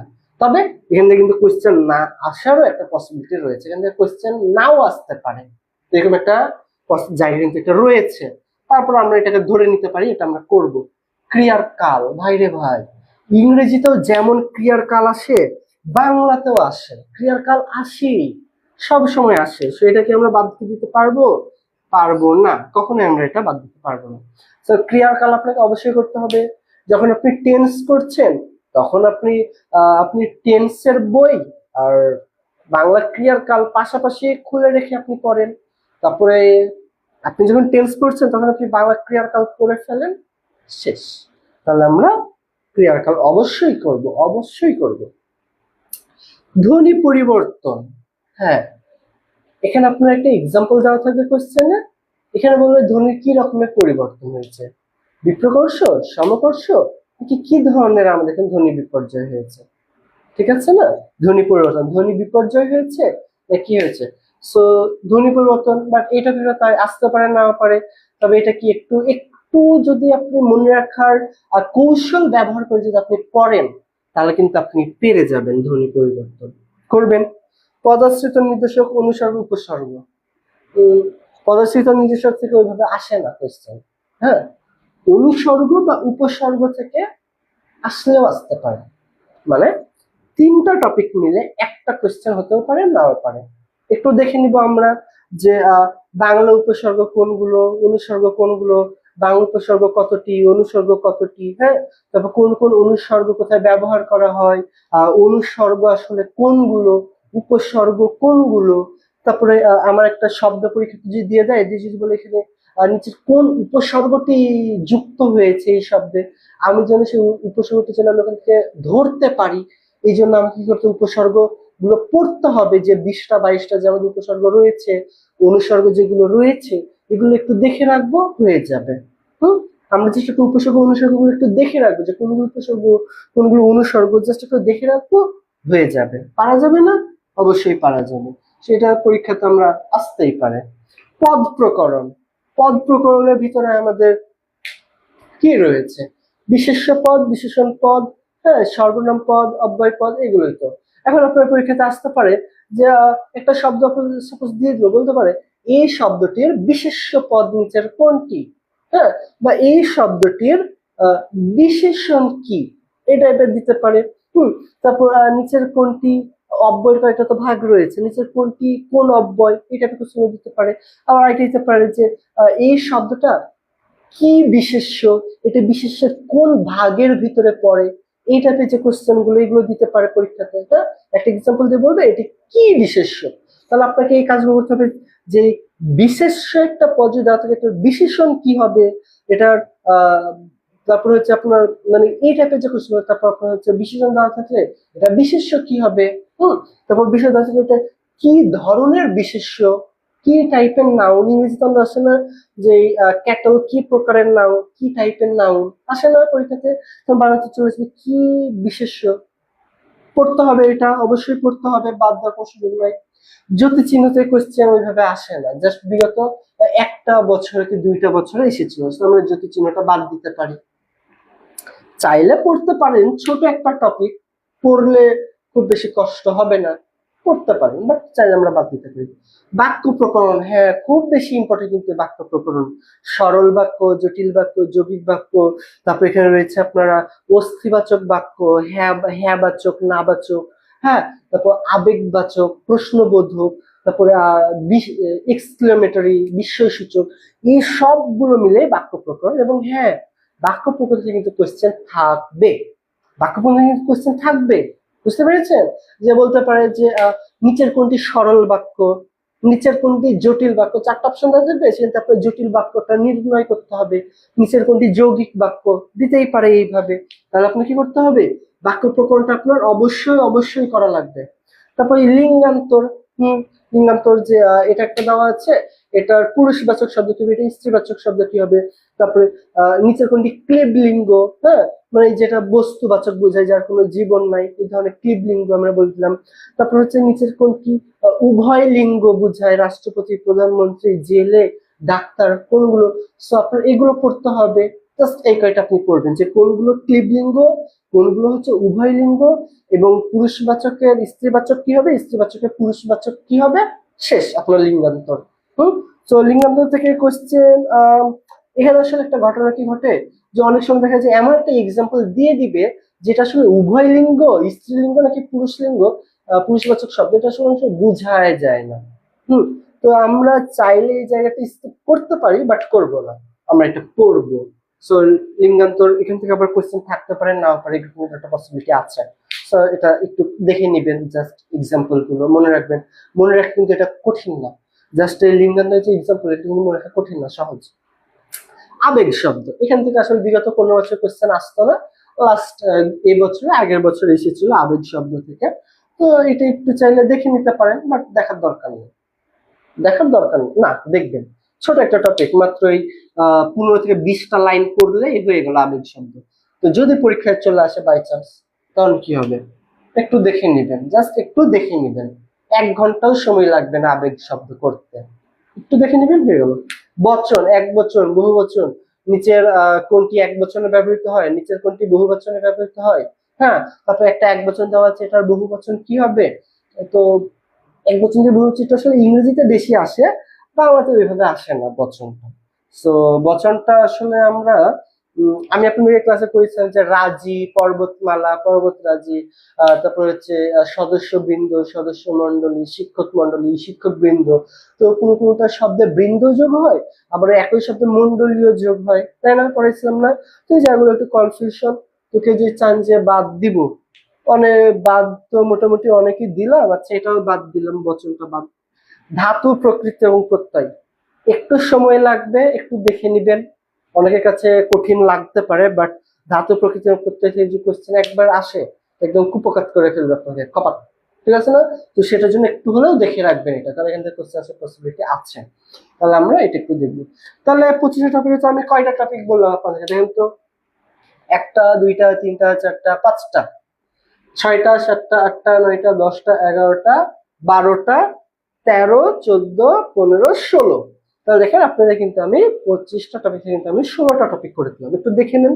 ভাষা সাহিত্য, বাংলা ব্যাকরণ, সমার্থক এবং শব্দার্থ, তারপরে সন্ধি করবেন, তারপরে করবেন কারক বিভক্তি, ক্রিয়াপদ, এক কথায় প্রকাশ, ধ্বনি বর্ণ, ক্রিয়ার কাল, হ্যাঁ, তারপর ধ্বনি পরিবর্তন, অনুসর্গ উপসর্গ, তারপরে পদ প্রকরণ, বাক্য প্রকরণ, লিঙ্গান্তর, আবেগ শব্দ, ধাতু, প্রত্যয়, প্রত্যয়। এটা তো ধরার মানে না ধরা বললেই হয়, মানে বলতে 15টা মতো, 25টার ভিতরে 15টা টপিক করবো, 14টা এমসিকিউ এর জন্য। খুবই কি কঠিন হয়ে গেল বিষয়টা? আই থিঙ্ক কঠিন কিন্তু না, অনেক ইজি করে দিলাম আপনাদের জন্য। হুম। সো যেগুলো আমি এখানে স্কিপ করেছি, এগুলো যেমন শুধুমাত্র কোশ্চেন না আসতেও পারে, মানে এটা দেখা গেলো এটা মানে বেশি বাদ, এটা বেশি বাদ, হ্যাঁ, বেশি বাদ। তারপরে এদিকে কি আছে, আর সমাস এবং ব্যাস বাক্য কোশ্চেন আসা কিন্তু একটা পসিবিলিটি কিন্তু রয়েছে, সো চাইলে করবেন। কারণটা কি, ভালো স্টুডেন্ট কিন্তু কোনো কোনো কিছু বাদ দেয় না। যারা ভালো স্টুডেন্ট তারা এখান থেকে কিচ্ছু বাদ দিবে না, তারা আরো বেশি পড়বে। সো যাদের একদম মানে শেষ মুহূর্তে এসে একদম অবস্থা খারাপ হয়ে যাচ্ছে, তাদের জন্য এগুলো। সো এগুলো আগে কমপ্লিট করে, যেগুলো আমি বাদ দিলাম, চাইলে এগুলো একটু দেখে নিবেন। বাদ দেওয়ার তো দরকার নাই আসলে, কারণ এগুলো তো ইম্পর্টেন্ট, এগুলো তো কোশ্চেন তো এসেছে, তাই না। এমন তো যে কোশ্চেন কখনো আসে না, এসেছে তো।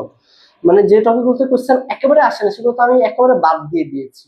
যেমন অনলাইনে কিছু কিছু প্ল্যাটফর্ম আছে, বড় হোক ছোট হোক, তারা সেট অফ ফাংশন করায়, দেখে তো আমি অবাক। আরে বিগত নার্সিং ইতিহাসে 10-12 বছরে কখনোই সেট অফ ফাংশন থেকে একটা বিন্দু পরিমাণ কোশ্চেন আসেনি, কিন্তু তারা সেট অফ ফাংশন করাচ্ছে। মানে যখন কোশ্চেন যখন আসবে, তখন তার জন্য বলতে পারে যে দেখো আমাদের কোশ্চেন থেকে এসেছে, আমরা করিয়েছি। মানে পরীক্ষাতে আসার পসিবিলিটি না থাকলেও তারা সেট অফ ফাংশন করাবে, যেন তারা ওই মুহূর্তে যেন বলতে পারে, হ্যাঁ, যে আমরা করিয়েছি অ্যাটলিস্ট। দায় সারা একটা অবস্থা। বাট আমি কিন্তু আপনার সেট অফ ফাংশন কিন্তু দিইনি, বাট অনেক জায়গায় কিন্তু সেট অফ ফাংশন করাই, বাট আমি আপনাদের এটা করাইনি। তারপর অনেক জায়গায় নদী নৌকার অঙ্ক করাই, বাট বিগত আপনাদের কখনো নার্সিং নদী নৌকা অঙ্ক আসেনি, জাস্ট এবারেই শুধু একটা এসেছিল, এর আগে কখনো আসেনি। সো নদী নৌকার অঙ্ক করাতে গিয়ে অধিকাংশ স্টুডেন্টই অজ্ঞান করবে, কারণ আপনারা যারা গড়ই পারেন না, অনেকে গড়ই পারেন না, সে নদী নৌকার অঙ্ক কেমনে পারবে, তাই না? সেজন্য নদী নৌকার অঙ্কটা আমি কখনো করাই না। তো যাই হোক, বাংলাটা কি আপনারা বুঝতে পেরেছেন কিভাবে করবেন? এবার আসা যাক লেখক পরিচিতি। এটা হচ্ছে মূলত বাংলার প্রথম পত্রের অংশ। 14 মার্ক গেল, আর যে রয়েছে 6 মার্ক, সেই 6 মার্কের ভিতরে আপনার লেখক পরিচিতি থেকে থাকবে 4 থেকে 5 নম্বর। 4টা অথবা 5টা প্রশ্ন হবে আপনার লেখক পরিচিতি থেকে। লেখক পরিচিতি অনেক, 20টার উপরে লেখক পরিচিতি রয়েছে। হ্যাঁ, সো লেখক পরিচিতিটা আমি যেগুলো দিয়েছি সাজেশন পার্ট 2 তে, একদম খেয়ে ফেলবেন। লেখক পরিচিতি কমন পেয়ে যাবেন। হ্যাঁ, একদম খেয়ে ফেলবেন, আপনার এই 4 মার্ক একদম কমন। এবং এই গদ্য পদ্য থেকে আপনার আসলে যারা পারবেন, বোর্ড বইয়ের যে নবম একাদশ শ্রেণীর যেটা বোর্ড বই বাংলা প্রথম পত্র, একাদশ শ্রেণীর প্রথম পত্র এবং সহপাঠ যেটা, এই দুটো থেকে ভিতরের লাইনগুলো কেউ যদি পড়তে পারেন, রিডিং একটু কষ্ট করে পড়বেন আপনারা, কারণ ভিতর থেকে চাইলে চলে আসতে পারে। তো আপনার একটা বা দুইটা নম্বরের জন্য আপনারা চাইলে ভিতরে লাইন বাই লাইন গুলো পড়তে পারেন, বা যদি মনে করেন যে না আমি পসিবল না আমার পক্ষে, তাহলে আমি আমার সাজেশন 2 এ পার্ট 2 তে আমি যে বিষয়গুলো দিয়েছি বাংলা প্রথম পত্র গদ্য এবং পদ্যগুলো থেকে, সেগুলো একটু অন্তত খেয়ে ফেলবেন। সেগুলো খেয়ে ফেলবেন, এক কথায় শুধু পড়বেন না, খেয়ে ফেলবেন। ওকে, তাহলে কিন্তু আপনি এই 1 থেকে 2টা নম্বর আমি যেগুলো দিচ্ছি সেগুলো থেকে আপনার কমন হুবহু পেয়ে যাবেন 1 থেকে 2 নম্বর, বা সাপোজ একটা কোশ্চেন আপনার মার্কস পাবেন সেখান থেকে। আর যদি একটা যদি বাইরে যদি আসে, তো বোর্ড বইয়ের লাইনগুলো একটু পড়ার চেষ্টা করবেন অ্যাটলিস্ট কষ্ট করে, ঠিক আছে? তাহলে আপনার এখানে হয়ে গেল 20 নম্বর। বাট এই 4টা নম্বর লেখক পরিচিতি আপনার লাগবেই, এখানে আসলে বলার কিছু নাই। হ্যাঁ, তো এই হচ্ছে ঘটনা। তাহলে আপনার বাংলাটাও গেল, গণিত বাংলা আমাদের শেষ। গদ্য পদ্য full syllabus, nursing a short syllabus বলে কোনো কথা নাই আসলে। যত গদ্য পদ্য আছে সবই পড়া লাগবে। হ্যাঁ, এখানে কোনো শর্ট সিলেবাস ফুল সিলেবাস কোনো কিছু নাই নার্সিং এ। কারণ নার্সিং তো হচ্ছে আসলে 9-10 ভিত্তিক। হ্যাঁ, এইচএসসি শুধুমাত্র বাংলা গদ্য পদ্যটাই আছে, তাও কোশ্চেন হয় না বললেই চলে। বিগত কখনো তো হতো না, এই গত বছর দিয়েছে কয়েকটা প্রশ্ন, এটাই জাস্ট। বিগত কখনোই দিত না। হ্যাঁ, এবারেই দিয়েছে, সো তার জন্য করবেন আপনারা। ওকে,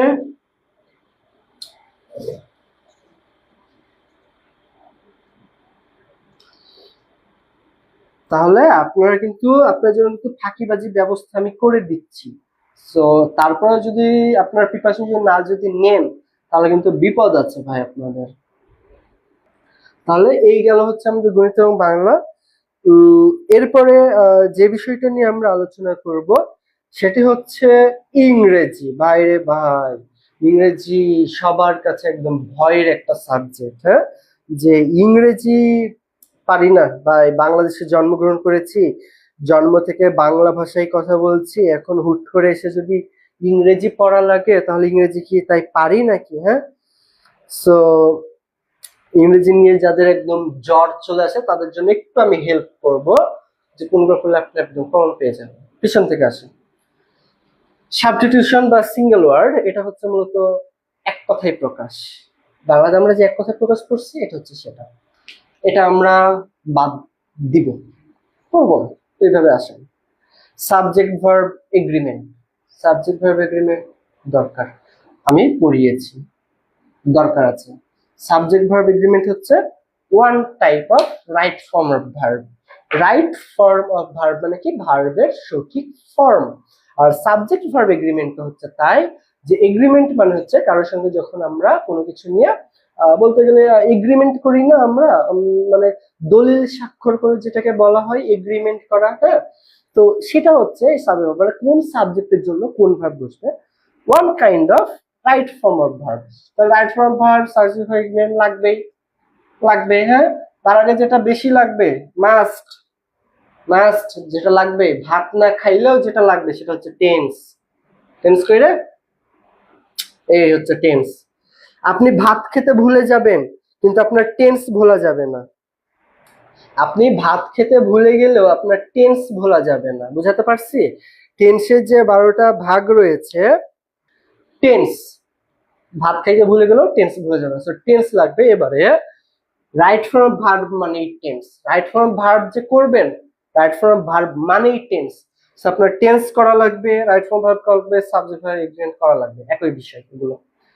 গ্রুপ ভার্ব বা ফ্রেজাল ভার্ব, গ্রুপ ভার্ব বলতে মূলত এখানে আমাদেরকে অ্যাপ্রোপ্রিয়েট প্রিপোজিশন যেটা, সেটাই হচ্ছে মূলত group verb. Die for, die about, die in, হ্যাঁ, ডাই অ্যাট, এই যে বিষয়গুলো যে রয়েছে, call in, call with, call about, যেগুলো রয়েছে না, এগুলোই হচ্ছে আমাদের গ্রুপ ভার্ব। আবার অ্যাপ্রোপ্রিয়েট প্রিপোজিশন লাগবেই, মাস্ট, লাগবেই, ঠিক আছে, লাগবে। আচ্ছা, কন্ডিশনাল সেন্টেন্স ওইভাবে লাগে না, বাদ। কন্ডিশনাল সেন্টেন্স বাদ, ওকে, বাদ। সিম্পল কমপ্লেক্স কম্পাউন্ড খুবই সহজ। জাস্ট আমরা কয়েকটা রুলস আমি তো করিয়েছি আপনাদেরকে।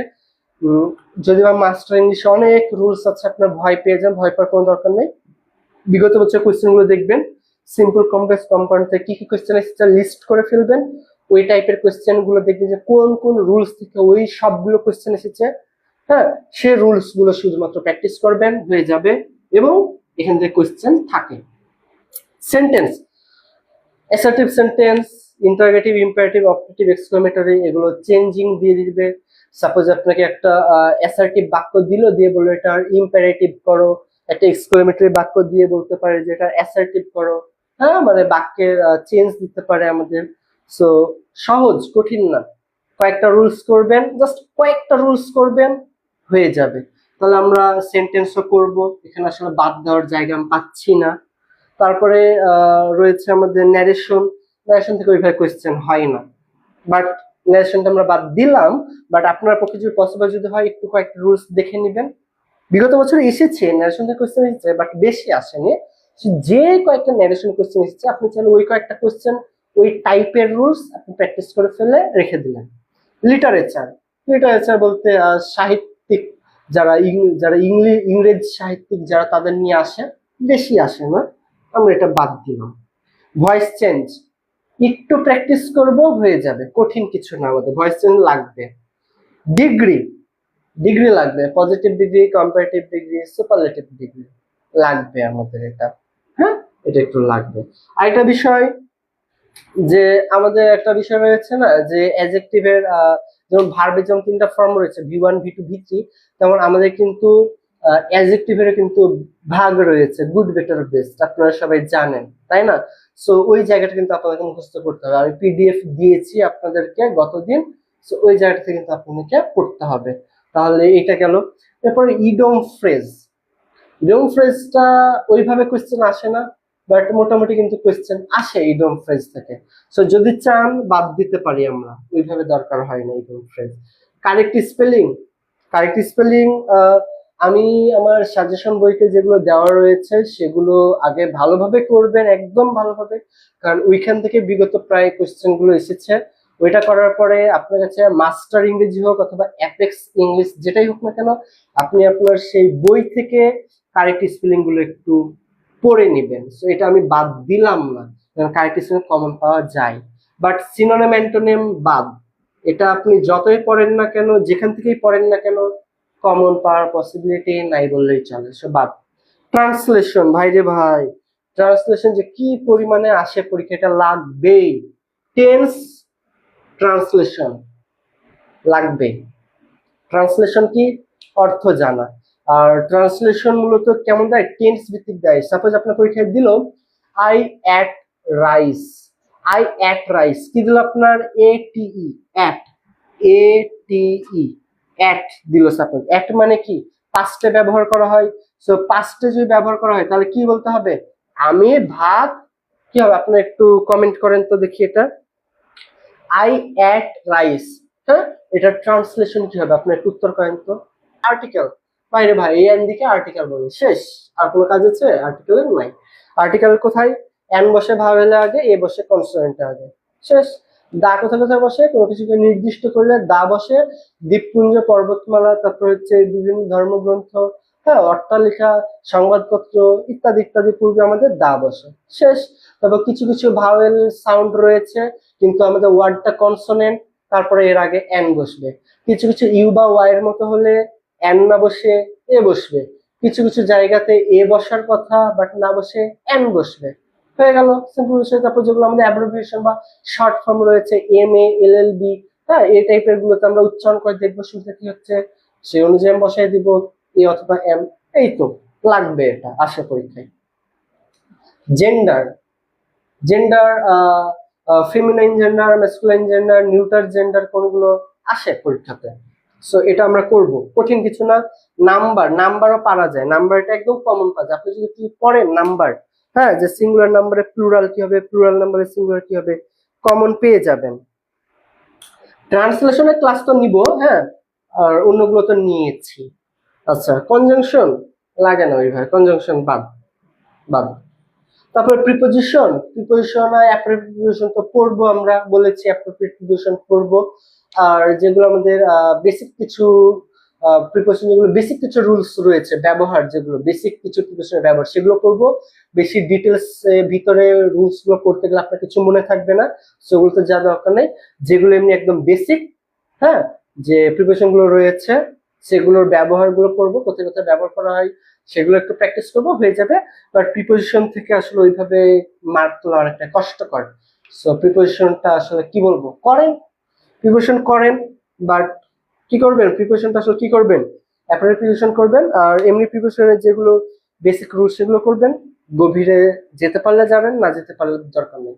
কারণ আপনি এটা অনেকেরই এটা প্রবলেম, পারে না। সো এটা চাইলে আমরা বাদও দিতে পারি, করতে পারি। সো আমরা এটা আসলে রেখে দিলাম। অ্যাডভার্ব মোটামুটি আসে, বাদ। ভার্ব, ভার্ব হচ্ছে আপনাদের ভার্বের ফর্ম গুলো জানতে হবে। আর এখানে সবচেয়ে বড় যে কথাটা, যে নাউন, নাউনের যে প্রকারভেদ করতেই হবে। প্রোনাউন, প্রোনাউন কয় রকমের প্রোনাউন আছে, কোন প্রোনাউনকে কি নামে আমরা বলবো, হ্যাঁ। তারপরে এই প্রোনাউনের ভিতরে যে কিছু ব্যবহার রয়েছে সেগুলো আমাদের প্রোনাউন লাগবে। অ্যাজেক্টিভ, অ্যাজেক্টিভের যে প্রকারভেদ টুকু রয়েছে শুধুমাত্র আমরা এতটুকু পড়বো, হয়ে যাবে। মানে ছোট টপিক আর কি এক কথায়। সো আমরা অ্যাডজেক্টিভ করব। আর বড় কথা, ভার্ব অ্যাডভার্ব থেকে তেমন কিছু নাই, বাট একটা বিষয় এখানে আছে, পরীক্ষা দিতে পারে যে একটা নাউন দিয়ে বললো এটা অ্যাডজেক্টিভ কি হবে, অ্যাডজেক্টিভ দিয়ে বললো এটা অ্যাডভার্ব কি হবে, মানে ফরমেশন এক কথায়। হ্যাঁ, আমাদের পার্ট অফ স্পিচের ফরমেশন। তো এই জায়গাটা একটু আপনাদেরকে করতে হবে, এটা আমি আপনাদেরকে পিডিএফ দিয়ে দিব আলাদাভাবে, এখানে দেওয়া নাই, আমি আপনাদের পিডিএফ দিয়ে দিব। তাহলে কি দাঁড়ালো, একটা, দুইটা, তিনটা, চারটা, পাঁচটা, ছয়টা, সাতটা, আটটা, আটটা টপিক, নয়টা, এইগুলো তো দরকার হয় না, নয়টা, দশটা, দশটা বাদ। তাহলে আপনার এখানে 16-17টা টপিক এখন পড়া লাগবে। পারবেন না? পারবেন, আশা করি পারবেন। তাহলে বলেন ইংরেজিটা কি পারা যাবে এখন? টপিক কিন্তু আমি কমাই দিলাম, এখন জাস্ট যেগুলো আমি রাখলাম, নাউন প্রোনাউনের ভিতরের যে জায়গাগুলো সেগুলো পড়তে হবে, অ্যাডজেক্টিভের প্রকারভেদ গুলো পড়তে হবে, হয়ে গেল। ছোট ছোট ভার্ব অ্যাডভার্বের তেমন কিছু নাই ভিতরে পড়ার মতো। আবার এই যে প্রোনাউন বাদে যে চারটা, হ্যাঁ, নাউন, অ্যাডজেক্টিভ, ভার্ব, অ্যাডভার্ব, এগুলোর ভিতরে যে চেঞ্জেস সেটা একটু মুখস্থ করা লাগবে, আমি লিস্ট দিব। সো এই লিস্টটা মুখস্থ করবেন। প্রিপোজিশন, বেসিক কিছু প্রিপোজিশনের ব্যবহার, হুম, আর অ্যাপ্রোপ্রিয়েট প্রিপোজিশন তো করা লাগবে কারণ সাবজেক্ট আর এগ্রিমেন্ট একই কথা। তারপরে হচ্ছে টেন্স তো অবশ্যই, নাম্বার, জেন্ডার, আর্টিকেল ট্রান্সলেশন করবেন, ছোট ছোট জায়গা এগুলো। কারেক্ট স্পেলিং পড়তে হবে, আমি যে যে জায়গাগুলো বললাম। ডিগ্রি, ভয়েস চেঞ্জ, রুলস, কয়েকটা একটু ছোট রুলস পড়লে হয়ে গেল, একটা এমসিকিউ পারলে বাকিগুলো পারা যাবে। রাইট ফর্ম ভার্ব একটু কষ্টকর জায়গা, বাট করতে হবে, কিছু করার নাই, বাদ দেওয়া যাবে না। সেন্টেন্স সহজ, সিম্পল কমপ্লিট কম্পাউন্ড, একটু আমরা রুলস গুলো একটু দেখে নিব, জাস্ট কয়েকটা আমরা একটু দেখলেই হয়ে যাবে। তারপর গ্রুপ ভার্ব মুখস্থ করবো, হয়ে গেল একটুর সঙ্গে। সাবজেক্ট হয়ে গেলে ওই তো রাইট ফর্ম ভার্ব একই কথা। মানে বলতে গেলে ঘুরে ফিরে 14টা টপিকের ভিতর থেকে আপনি 20টা প্রশ্ন এখানে পেয়ে যাবেন, শেষ। এবারে চলে আসছে আমাদের সাধারণ জ্ঞান। সাধারণ জ্ঞান যদি বলি, ডিপ্লোমাতে রয়েছে আমাদের 20 মার্ক। ডিপ্লোমাতে কত রয়েছে? 20 মার্ক। বিএসসি তে কত? 10 মার্ক, তাই না? জানেন কি এটা? এবার মানবন্টন যদি চেঞ্জ না করে তাহলে ডিপ্লোমা 20, বিএসসি 10, চাইলে করেও ফেলতে পারে মানবন্টন চেঞ্জ, তো হয়তো করবে না। তো এই হচ্ছে রহস্য। আপনারা যারা ডিপ্লোমা যারা রয়েছেন, কয়েকটা এখানে বেসিক জায়গা, বা আমি সবার উদ্দেশ্যে একটু বেসিক জায়গাগুলো আমি দেখিয়ে দিই। ডিপ্লোমা সবার উদ্দেশ্যে চলেন আমি একটু বেসিক কয়েকটা জায়গা আমি দেখিয়ে দিই, যে জায়গাগুলো থেকে আপনার অবশ্যই অবশ্যই কোশ্চেন থাকবে। তাহলে দেখেন এখানে একটু বাঙালি জাতির প্রাচীন বাংলার ইতিহাস। ভাই রে ভাই, ইতিহাস তো যন্ত্রণা, বাদ। উপমহাদেশ ইসলামের আবির্ভাব, কিছুই বুঝি না, বাদ। ঔপনিবেশিক শাসন, বাদ। পাকিস্তান আমল, বাদ। মুক্তিযুদ্ধ, স্বাধীনতা, বাদ। শেখ মুজিব, বাদ। ভৌগোলিক বিবরণ, হ্যাঁ ভৌগোলিক বিবরণ করা লাগবে। কি করব আমরা? ভৌগোলিক বিবরণ আমরা করব। কি করব? ভৌগোলিক বিবরণ। ঠিক আছে। যেমন আপনার ভৌগোলিক বিবরণ থেকে কোশ্চেন চলে আসে যে মানে বাংলাদেশ পৃথিবীর কোন অঞ্চলে অবস্থিত, আপনি উত্তর করবেন রাজশাহী। ঠিক আছে। পারবেন না এটা, তাহলে আপনার এই ভৌগোলিক বিবরণ থেকে আপনার পারা লাগবে। তো পরীক্ষা কোশ্চেন আসে যে বাংলাদেশ পৃথিবীর কোন অঞ্চলে অবস্থিত, আপনি বলবেন রাজশাহী। ওকে, তাহলে আমাদের এটা লাগবে। জাতীয় বিষয়ে বলি, ভাইরে ভাই এত ইম্পর্টেন্ট কি বলবো। তারপরে এখান থেকে শিক্ষা টাইপের কিছু একটা কোশ্চেন আসে পরীক্ষাতে। গণপরিষদ সংবিধান না আসলেও শিক্ষা আসে, শিক্ষা শিক্ষা করব আমরা। হ্যাঁ, তারপরে সরকার ব্যবস্থা, খুব একটা খারাপ অবস্থা যদি বা সরকার ব্যবস্থার সামনে ভোট টোট হবে, এটা সাম্প্রতিক আমরা পড়ে নিব। ঠিক আছে। তো এই সরকার ব্যবস্থা এটা আপাতত বাদ। অনেকে বলে ভাইয়া কারেন্ট অ্যাফেয়ার্স কি পড়তে হবে? না, কারেন্ট অ্যাফেয়ার্স দরকার নেই। জাস্ট ওই পরীক্ষার পূর্ব মুহূর্তে যে সাম্প্রতিক ঘটবে সেই সাম্প্রতিক একটু দেখিয়ে দিব আপনাদের, একটু পড়বেন হয়ে যাবে। সাম্প্রতিক কোশ্চেন হয় না, জাস্ট একটা বা দুইটা হতে পারে, সো একটু দেখাই দিব। উপজাতি নদ নদী, বাইরে ভাই খুবই ইম্পর্টেন্ট। উপজাতি নদ নদী, বাংলাদেশের সম্পদ কিছুটা ইম্পর্টেন্ট, ব্যাংকিং ব্যবস্থা কিছুটা ইম্পর্টেন্ট। তাহলে মোটামুটি হয়েছে বিবরণ, ভৌগোলিক বিবরণ, জাতীয় বিষয়াবলী, উপজাতি নদ নদী, বাংলাদেশের এই যে বিষয়টা। হ্যাঁ, আবার এখানে একটা বিষয় রয়েছে যে এখানে আমাদের টপিকের নাম আলাদা, আবার সাজেশন পার্ট 2 তে কিন্তু টপিকের নাম আলাদা, বাট একটা টপিকের সঙ্গে আরেকটু কিন্তু রিলেটেড। শুধুমাত্র এখানে সিরিয়াল নাম্বার এখানে যেটা একে, ওখানে দেখা গেলো সেটা 6 এইভাবে। তো আমি আপনাকে একটা ছবি দিয়ে দিব, যেটা দেখে আপনারা বুঝতে পারবেন যে কোনটার সঙ্গে কোনটা মিলাতে হবে, আমি ওটা বলে দিব। সো এখানে আমি যেগুলো দেখাচ্ছি এগুলো জাস্ট একটু দেখেন, সাজেশন পার্ট 2 আপনারা বুঝে যাবেন যে কোনগুলো পড়া লাগবে বেশি। হ্যাঁ, তো এইগুলো হচ্ছে ঘটনা। সো টপিকগুলো আশা করি আপনারা ইয়ে করছেন। হ্যাঁ, তো এই টপিকগুলো একটু ভালোভাবে এখান থেকে পড়বেন, এবং অবশ্যই মানে সব জায়গা থেকে এক কথা এই টপিকগুলো একটু ভালোভাবে পড়বেন। সাজেশন পার্ট 2 থেকে, এই জায়গা থেকে, জোবায়ের জিকে থেকে, এমসিকিউ, এই টপিকগুলো একটু ভালোভাবে পড়বেন। তারপরে খুব বেশি গুরুত্বপূর্ণ হচ্ছে বন্দর দিবস সংস্কৃতি, অনেক গুরুত্বপূর্ণ, অনেক। স্থাপত্য ভাস্কর্য অনেক ইম্পর্টেন্ট, কোথায় কোন ভাস্কর্য আছে, সেটার নাম কি, কোথায় অবস্থিত, দরকার। তারপরে জাদুঘর, যোগাযোগ, গণমাধ্যম দরকার আছে। জেলা পরিচিত খুব গুরুত্বপূর্ণ, বাংলাদেশ সম্পর্কিত বিবিধ তথ্য গুরুত্বপূর্ণ। এই হচ্ছে ঘটনা।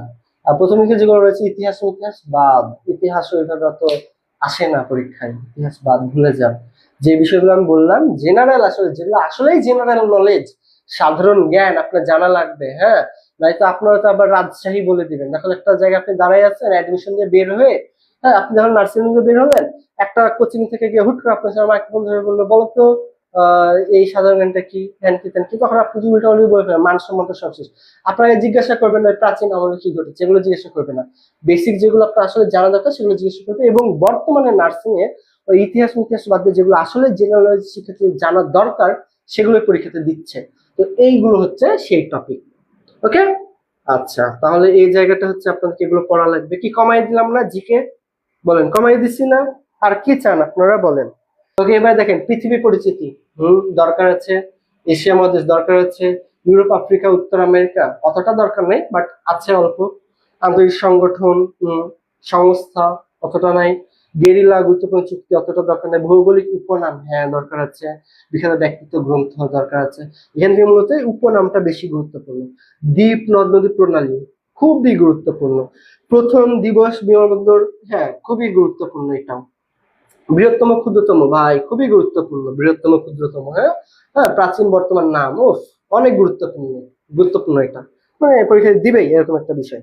তারপর তথ্যপ্রযুক্তি বিখ্যাত ব্যাংক ম্যাগাজিন ভিন্ন অর্থের শব্দ ওইভাবে দেয় না, হ্যাঁ। তথ্য প্রযুক্তি দিতে পারে, তথ্য প্রযুক্তির যুগ বর্তমানে তথ্য প্রযুক্তি দিবে, বাট এই ব্যাংক ম্যাগাজিন এই টাইপের অতটা পসিবিলিটি নাই। তো এই তথ্য প্রযুক্তিটা আমরা একটু করে ফেলবো।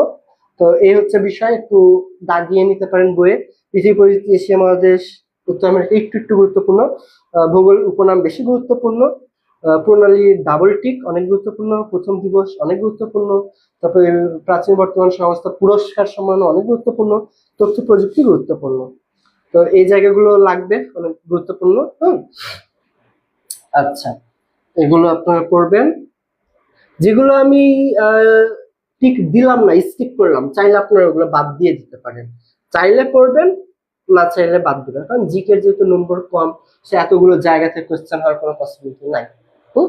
আচ্ছা, এরপর আর কি রয়েছে আমাদের, অ্যাব্রিভিয়েশন, অ্যাব্রিভিয়েশন থেকে কোশ্চেন আসে, হ্যাঁ। যে সাপোজ বলো TIN, এটা পূর্ণরূপ কি, ATM এটা পূর্ণরূপ কি, হ্যাঁ, এই টাইপের যে পূর্ণরূপ গুলো আছে, এইটা, তারপর LLB এই টাইপের যে পূর্ণরূপ গুলো, এগুলো আপনার পরীক্ষাতে চলে আসতে পারে, সেই অ্যাব্রিভিয়েশন করতে হবে। খেলাধুলা থেকে ওই টাইপের আসে না, দরকার নেই খেলাধুলা, অ্যাব্রিভিয়েশনটা করবেন।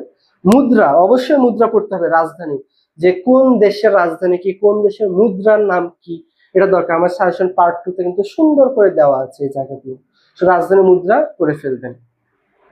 এই হচ্ছে গেল আমাদের জিকে। তাহলে কি কি বললাম, রাজধানী মুদ্রা, অ্যাব্রিভিয়েশন, তথ্য প্রযুক্তি, এটা। আচ্ছা, এরপরে আমাদের আর কি রয়েছে, বিজ্ঞান।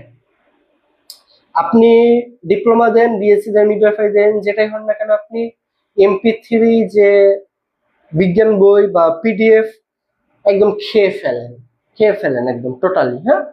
একদম শুরুর পৃষ্ঠা থেকে শুরু করে একদম লাস্ট পৃষ্ঠা অব্দি জাস্ট ঝালাফালা করে দেন। তারপরে যে কাজটা আপনি করবেন, আমি যে ক্লাসটা নিয়েছি সাধারণ বিজ্ঞান ওইভাবে নিইনি, কারণ সাধারণ বিজ্ঞান ফিজিক্স কেমিস্ট্রি বায়োলজির মধ্যে ঢুকে আছে। সো আমি কথা বলি ফিজিক্স কেমিস্ট্রি বায়োলজি নিয়ে। SSC physics chemistry biology BSc diploma সবার জন্য লাগবে। তো ওই জায়গাগুলো থেকে আমি যে কথাগুলো বলছি, যে কেমিস্ট্রি আপনার রাসায়নিক বিক্রিয়া, রাসায়নিক বিক্রিয়া না, রাসায়নিক যে নাম, রাসায়নিক নাম, সংকেত, হ্যাঁ, প্রতীক, তারপরে হচ্ছে আপনার পারমাণবিক সংখ্যা, তারপরে ভর সংখ্যা, এই জায়গাগুলো অবশ্যই অবশ্যই করতে হবে। তারপর পদার্থ বিজ্ঞানের বেশি কিছু জায়গা হচ্ছে বল, ঘর্ষণ, তরঙ্গ, আলো, হ্যাঁ, এই যে জায়গাগুলো আমাদের রয়েছে, গতি, হ্যাঁ, তারপর স্কেলার রাশি, ভেক্টর রাশি, তারপর মাত্রা, একক, তারপরে বিভিন্ন যন্ত্র, ভূমিকম্প প্রয়োগ করার জন্য কোন যন্ত্র ব্যবহার করা হয়, রক্তচাপ প্রয়োগ করার জন্য কোন যন্ত্র ব্যবহার করা হয়, বিভিন্ন যন্ত্র, এই জায়গাগুলো মাস্ট বি মুখস্থ করবেন, হয়ে যাবে। বায়োলজি থেকে আমি আপনাদের যেগুলো পড়িয়েছি অধ্যায় ভিত্তিক, যে ওই বোনস এর অধ্যায় আমি পড়িয়েছিলাম আপনাদেরকে, তারপর আমি পড়িয়েছিলাম হচ্ছে চলন, হচ্ছে বোন, ওই একই অধ্যায়, হাড় হুড্ডি। তারপরে রয়েছে আমাদের পুষ্টি, খাদ্য পুষ্টি, তারপর হৃদপিণ্ড, রক্ত, এই যে জায়গাগুলো আমাদের রয়েছে না, হ্যাঁ। তারপর এই জায়গাগুলো আপনার একটু বেশি গুরুত্ব দিয়ে পড়বেন। আমি যে অধ্যায় ভিত্তিক যেগুলো পড়িয়েছি, আমি যে MCQ PDF দিয়েছি লিঙ্কে, যেগুলো আমি ক্লাস নিয়েছি, এগুলো একটু আপনাকে দেখতে হবে। আমাদের বিজ্ঞান তো হিউজ মার্ক, বিএসসি 40, ডিপ্লোমা 30, বহুত মার্ক, অনেক। তো এই জায়গাগুলো থেকে MP3 বিজ্ঞানটা একদম খেয়ে ফেলবেন। আর অনেক আছে যারা মনে করে যে HSC physics biology, HSC physics বা কেমিস্ট্রি বায়োলজি আমি প্রেফার করি না, কারণ HSC ফিজিক্স কেমিস্ট্রি বায়োলজি থেকে যেগুলো আসার মতো, সেই জায়গাগুলো কিন্তু আমি আপনাদেরকে MP3 আর এই আপনার SSC এর বই আমি পড়িয়ে ফেলি। সেই জন্য আমি আর আলাদাভাবে HSC ফিজিক্স কেমিস্ট্রি বায়োলজি আমি বিএসসি দের জন্য আমি পড়াই না অধ্যায় ভিত্তিক, ঠিক আছে। কারণ অনেকে বলবে যে ভাইয়া বিএসসি মানে HSC লাগবে। সো HSC তে যেগুলো লাগে, সব তো লাগে না, যেগুলো লাগে ওগুলো আমি MP3 থেকে, মানে MP3 তে ওগুলো এক কথায় আছে, হ্যাঁ। এবং এই আমি এর আগে অনেক প্রমাণও দিয়েছি ক্লাস নেওয়ার সময়, যে এই কোশ্চেনটা বিএসসি তে এসেছে এবং এটা আছে এই নবম দশম শ্রেণীর বায়োলজি বইতে, এই প্রশ্নগুলো হুবহু আছে, তো এটা বিএসসি তে এসেছে। আমি কিন্তু এগুলো দেখিয়ে দিয়েছি আপনাদের, তাই না। কারণ আমি একটা ক্লাসেও ওই খাদ্য পুষ্টি একটা ক্লাসে আমি 5টা MCQ কমন দেখিয়েছি। তো যাই হোক, এইভাবে করে আপনি আপনাদেরকে যে লেকচারগুলো গাইডলাইনগুলো দিয়েছি, আপনারা জানেন ভুলে গেছেন, কারোরই মনে নাই যে আমি কি লেকচার দিয়েছিলাম। সো আপনাদের সুবিধার জন্য আমি আবার রেকর্ড ক্লাস দিয়েছি, সুন্দর করে সেগুলো দেখে মেমোরাইজ করে ফেলবেন। মোট ৭৯টার মতো ক্লাস দেওয়া আছে, ঝটপট করে দেখে একদম একদম শেষ করে ফেলবেন। হ্যাঁ, এই হচ্ছে আপনার টোটাল যে ওভারঅল আপনার কাজটা হয়ে গেল। আর হ্যাঁ, সাধারণ জ্ঞানের ক্ষেত্রে সাধারণ জ্ঞান আমার এই সাজেশন পার্ট 1 এ যে এমসিকিউ গুলো আছে একদম ঠুটস্থ মুখস্থ করে ফেলবেন, শুধুমাত্র হাসিনা আর মুজিব এই অংশটুকু বাদে সব এমসিকিউ মুখস্থ করে ফেলবেন। আর সাজেশন পার্ট 2 তে আমি যে ইম্পর্টেন্ট যে জায়গাগুলো দিয়েছি আমি সেগুলো একদম মুখস্থ করে ফেলবেন, যে যে টপিক আমি বললাম একদম ঝালাফালা করে ফেলবেন। আর যেটা জোবায়ের জিকে যেটা রয়েছে পিডিএফ দেওয়া আছে, সেই জোবায়ের জিকে থেকে শুধুমাত্র এমসিকিউ করবেন, শুধু এমসিকিউ। অর্থাৎ জোবায়ের জিকে প্রতিটা অধ্যায়ের ভিতর ভিতর যে এমসিকিউ গুলো রয়েছে বিভিন্ন ভার্সিটিতে বিভিন্ন চাকরিতে আসা প্রশ্ন, সে এমসিকিউ প্রশ্নগুলো আপনি একদম ঝালাফালা করে ফেলবেন, তাহলে এর বাইরে থেকে আপনার কোশ্চেন আসার কোনো পসিবিলিটি নাই। তো এই কাজগুলো যদি আপনি এখন থেকে করতে পারেন তাহলে আপনার হয়ে যাবে। তাহলে আমাদের আজকের ক্লাসটা এতদূর পর্যন্তই। সবাই ভালো থাকবেন, সুস্থ থাকবেন। আল্লাহ হাফেজ।